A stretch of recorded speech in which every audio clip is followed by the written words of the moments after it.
NEET UG 2025 में अगर आपको गवर्नमेंट कॉलेज किसी भी कारणवश नहीं मिल पा रहा है तो उसके बाद आपके पास क्या चॉइसेस होते हैं। तो देखिए, अगर आपका गवर्नमेंट कॉलेज का कट ऑफ मीट नहीं हो रहा है तो दो बहुत prominent state next in line आ जाते हैं। एक है केरला, दूसरा कर्नाटका। केरला की बेनिफिट ये है कि केरला में fees on the lower side है as compare to Karnataka. But Karnataka एक काफ़ी वर्सेटाइल स्टेट है। वर्सेटाइल मैं इसलिए बोलता हूँ कि यहाँ पे आपका स्कोर अगर हायर साइड है तो भी आपके पास कॉलेज की ऑप्शंस अवेलेबल है, या फिर आप जस्ट क्वालिफाइड हैं तो भी आपके पास कॉलेज की अवेलेबिलिटी रहेगी।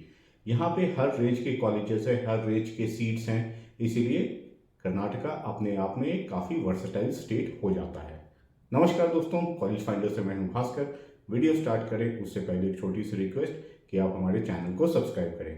हम काफ़ी इंफॉर्मेटिव कंटेंट लेके आते हैं जिससे आपको आपके काउंसलिंग और एडमिशन प्रोसेस में काफ़ी सपोर्ट मिलेगी। तो do subscribe to our channel.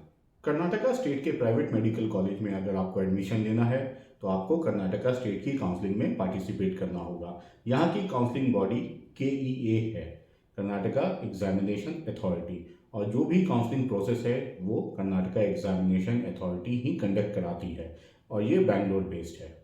Karnataka में दो type of private medical college हैं। एक तो प्राइवेट मेडिकल कॉलेज हो गया, दूसरा स्टेट डीम्ड यूनिवर्सिटीज हो गए।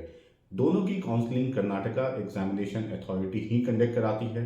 दोनों में डिफरेंस क्या है वो मैं आपको बता देता हूँ। कर्नाटका के जो प्राइवेट मेडिकल कॉलेज है उसकी fees around 13 lakh per year की होती है। ये ओपन कोटा सीट की मैं बात कर रहा हूँ, रिजर्व सीट्स की नहीं, ना ही NRI ना ही मैनेजमेंट की। ओपन कैटेगरी की जितनी भी सीट्स हैं उसकी फीस 13 लाख पर ईयर होती है। वहीं जो स्टेट डीम्ड है उसकी fees on a higher side होती है। ये 20 लाख से स्टार्ट होती है और 25 लाख पर ईयर तक जाती है।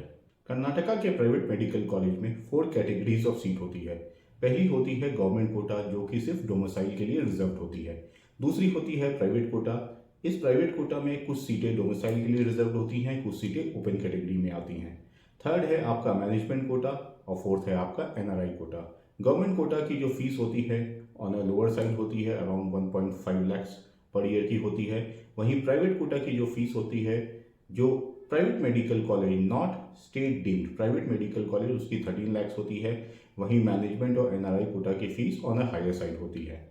अब अगर आपका गवर्नमेंट कॉलेज मिस आउट हो रहा है और आप प्राइवेट मेडिकल कॉलेज में एडमिशन लेना चाहते हैं और कर्नाटका आपने स्टेट एज अ स्टेट को सिलेक्ट किया हुआ है, तो आप जाएंगे प्राइवेट कोटा सीट पे। यहाँ का cut off last year on the higher side था, लेकिन इस साल का सिनेरियो देखते हुए ये समझ में आ रहा है कि 460 470 तक भी आपको वो 13 लाख वाली सीट आराम से मिल जानी चाहिए। उसके बाद जो हाई फीस वाली स्टेट डीम्ड की जो कॉलेजेस हैं जिसकी फीस 20 लाख प्लस की होती है, वहाँ पे अराउंड 300 भी अगर आपका स्कोर है तो पॉसिबिलिटी आपके लिए बहुत अच्छा बच जाएगा। अब अगर आपका score on the lower side है या फिर आप जस्ट क्वालिफाइड हैं तो आपको कौन सा सीट मिलेगा, आपको मैनेजमेंट में जाना चाहिए, NRI में जाना चाहिए, क्या बजट रहेगा, इसका डिटेल मैं आपके साथ शेयर कर देता हूँ। देखिए, अगर आप NRI में ओरिजिनल NRI डॉक्यूमेंट नहीं है तो मत जाइएगा।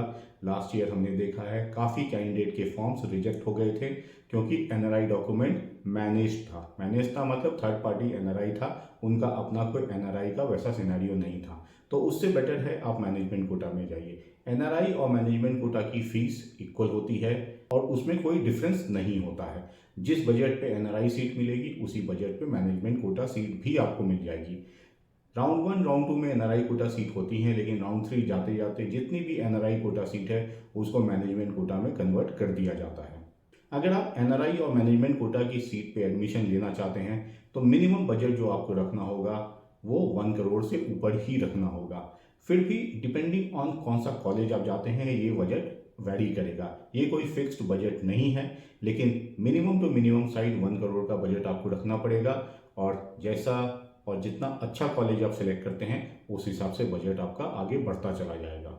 एक चीज़ का आप ध्यान रखें, कर्नाटका के प्राइवेट मेडिकल कॉलेजेस में जो NRI और मैनेजमेंट कोटा की सीट होती है, क्योंकि इनकी fees on a higher side होती है तो इन पे फ़ी नेगोशिएशंस भी होता है। फ़ी नेगोशिएशंस का मतलब कि ओरिजिनल फ़ीस पे आपको डिस्काउंट दिया जाता है कॉलेज के द्वारा। दोस्तों, इस वीडियो में हमने कर्नाटका का एक समरी आपको दिया है ओवरऑल क्या काउंसलिंग होती है, कैसा कर्नाटका का स्टेट स्ट्रक्चर है, क्या सीट स्ट्रक्चर है, ये सारी चीज़ें हमने आपको बताई हैं। इसमें हमने कट ऑफ को डिस्कस नहीं किया है। कट ऑफ इस बार डिस्कस करना बेईमानी हो जाएगी, क्योंकि लास्ट ईयर का रेफरेंस पॉइंट हम ले ही नहीं पाएंगे, क्योंकि लास्ट ईयर का स्कोर वर्सेस रैंक का सिनेरियो अलग था, इस साल का अलग रहेगा। अगर कट ऑफ लेंगे तो एक बार रिजल्ट आ जाने दीजिए, रैंक डिक्लेयर हो जाने दीजिए, उसके बाद एक रेफरेंस पॉइंट हम लोग ले सकते हैं कि किस रैंक पे कौन सा कॉलेज आपको मिल सकता है। लेकिन स्कोर बेसिस पे कुछ भी बताना इस साल बेईमानी हो जाएगी आपके साथ। देखिए, पेपर टफ था, लेकिन पेपर सिर्फ आपके लिए नहीं था, सबके लिए था। तो कट ऑफ कहीं ना कहीं ऑन द लोअर साइड रहेगी।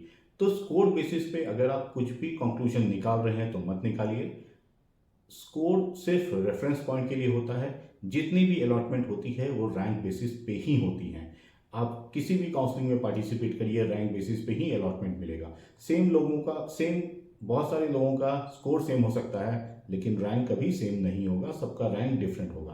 तो रैंक का वेट करें, रिजल्ट का वेट करें, उसके बाद ही अपना डिसीजन आप लें कि आपको कहाँ लेना है, आपको गवर्नमेंट मिल रहा है या फिर आपको प्राइवेट के लिए जाना पड़ेगा। कर्नाटका स्टेट की काउंसलिंग और एडमिशन के रिगार्डिंग या फिर लो स्कोर पे एडमिशन के रिगार्डिंग आपकी कोई भी इंक्वायरी है या फिर कोई इन्फॉर्मेशन आपको चाहिए तो आप हमारे गिवन नंबर पे हमसे कनेक्ट कर सकते हैं। और लास्ट में एक छोटी सी रिक्वेस्ट कि आप हमारे चैनल को सब्सक्राइब करें, वीडियो को लाइक करें और ज़्यादा से ज़्यादा शेयर करें। Thank you so much guys and best of luck.